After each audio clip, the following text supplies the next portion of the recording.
আপনাদের নির্বাচিত দল বিরোধী দলের নেতা কাপুরুষ, আপনাদের ডাকসুর নেতা কাপুরুষ, আপনারা যে এনসিপির যে নেতৃত্ব আছে যারা আছে তারা সবাই কাপুরুষ।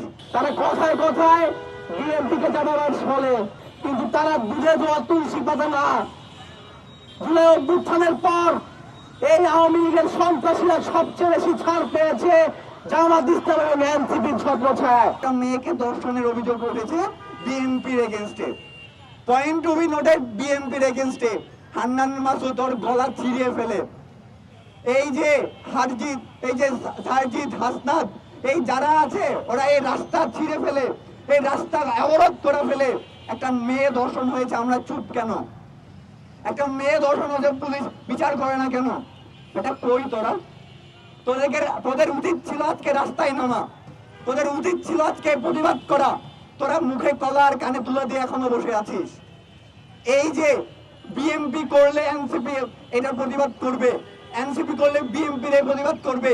এই নোংরা রাজনীতি থেকে যদি আপনারা বেরিয়ে আসতে না পারেন, যদি এই নোংরা রাজনীতি আপনারা চালিয়ে যান, বাংলাদেশের আবহাওয়ার জনগণ, বাংলাদেশ ছাত্র ইউনিয়ন আপনার যেই চেয়ারে বসে আছেন বা যে উচ্চতায় বসে আছেন, কালার ধরে টান ধরে ছিঁড়ে এখানে রাস্তায় নামিয়ে আনবে।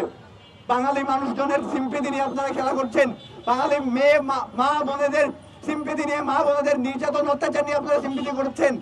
সেই জিনিস বেশি দিন চলতে দেওয়া যাবে না। একটা নারী দর্শনের মতো নিকৃষ্ট জিনিস আর কি হতে পারে? এই যে এইগুলাকে ওরা কি করে নিয়েছে।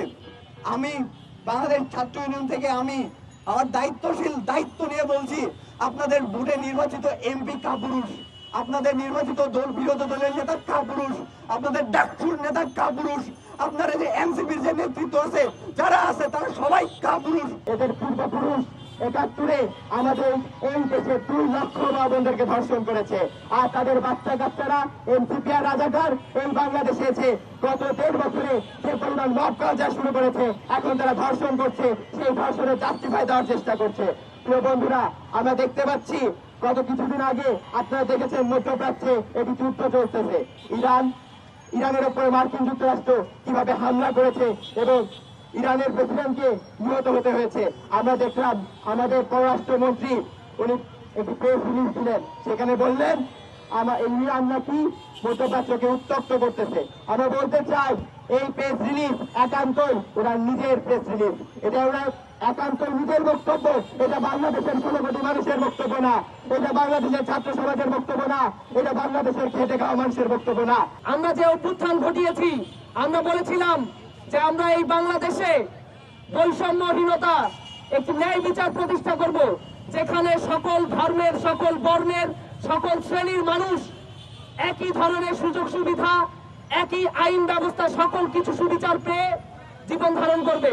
কিন্তু বন্ধুগণ, আমরা দেখলাম জুলাই অভ্যুত্থান শেষ হওয়ার পর এই জুলাইয়ের চেতনাকে নিয়ে একটি গোষ্ঠী ব্যবসা তার নিজের স্বার্থ হাসিল করার পায় তারা নিচ্ছিল। যেরকমটা আমরা দেখেছি মুক্তিযুদ্ধের চেতনা নিয়ে আওয়ামী লীগকে ব্যবসা করতে, আমরা ঠিক এখনো জুলাইয়ের চেতনা নিয়ে এই এনসিপি, জামাত, তারা এই রাজাকার, এই গোষ্ঠী তারা তাদের স্বার্থ হাসিলের চেষ্টা করছে। অবিলম্বে দেশের সকল জায়গায়, সকল প্রান্তে, সকল মানুষের, সাধারণ মানুষের, নারী, কৃষক, শ্রমিক, মজদুর, মেহনতি মানুষের জীবনের নিরাপত্তা দিতে হবে, জানমালের নিরাপত্তা দিতে হবে। যদি জানমালের নিরাপত্তা দিতে না পারেন, যদি সুবিচার করতে না পারেন, যদি ন্যায় বিচার প্রতিষ্ঠা করতে না পারেন, তাহলে এই জনগণ আপনাদেরকে সেই ক্ষমতা থেকে টেনে হেঁচড়ে নামাবে। জুলাই অভ্যুত্থানের আগে বসুন্ধরা গ্রুপের এমডি তিনি শেখ হাসিনার কাছে গিয়ে কদম নীতি করেছেন তাকে ক্ষমতায় রাখার জন্য। আর এই জুলাই গণ অভ্যুত্থানে যারা নেতৃত্ব দিয়েছেন, জুলাই গণ অভ্যুত্থানকে বিক্রি করে যারা চলেন, তারা জনগণের সাথে প্রতারণা করেছেন। এই বসুন্ধরার গ্রুপের সহায়তায় টাকা নিয়ে কোটি কোটি টাকা খরচ করে তারা জুলাই গণ অভ্যুত্থানের পরে হোটেল সেরাটনে ইন্টারকন্টিনেন্টাল ইফতার পার্টি করেছে। আমরা এগুলো ভুলে যাই নাই। তারা কথায় কথায় বিএনপিকে জানাবার ফলে, ভালো কথা, বিএনপির এই ব্যাপারগুলোতে আমরাও প্রতিবাদ করি, কিন্তু তারা বুঝে যাওয়া তুলসী পাতা না। জুলাই অভ্যুত্থানের পর এই আওয়ামী লীগের সন্ত্রাসীরা সবচেয়ে বেশি ছাড় পেয়েছে জামাত ইসলাম এবং এনসিপির ছত্রছায়ায় সারা দেশব্যাপী আওয়ামী লীগ নেতাদের কাছে মামলাবাজি করেছে এই দুটো সংগঠন। তারা আওয়ামী লীগ নেতাদের বিভিন্ন সময়ে পালিয়ে যেতে সহযোগিতা করেছে। জুলাই অভ্যুত্থানের মামলা নিয়ে তারা এখনো বাণিজ্য করে, বিচার করে না, মব করে জনগণকে অত্যাচার করে। এগুলোর বিচার এই সরকারকে করতে হবে। এই সরকার যদি এগুলো প্রশ্রয় দেয় তাহলে আমরা আন্দোলনে নামবো। আমরা আসিয়ার বিচার চাই। আমরা আওয়ামী লীগ আমলে ঘটে যাওয়া কুমিল্লার ক্যান্টনমেন্টে কোন হত্যার বিচার চাই। আমরা বিচার চাই আমাদের ছাত্র ইউনিয়নের আস্তানা হত্যাকাণ্ডের, যে আস্তানাকে তেজগাঁ করে ছাত্রলীগের সন্ত্রাসীরা হত্যা করেছিল ধর্ষণের পর। এগুলার বিচার করতে হবে। নারীকে নিরাপত্তার নিশ্চয়তা দিতে হবে এই সরকারকে। আমার দেশের নারীরা ফেসবুকে বারে বারে সাইবার বুলিং এর শিকার হয়।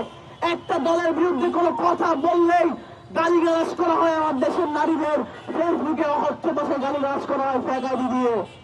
সেগুলোর বিরুদ্ধে ব্যবস্থা নিতে হবে, কারণ এরাই পটেনশিয়াল রেপিস্ট, যারা কথায় সামাজিক যোগাযোগ মাধ্যমে ফেক আইডি থেকে আমাদের দেশের নারীদের ধর্ষণের হুমকি দেয়, হত্যার হুমকি দেয়।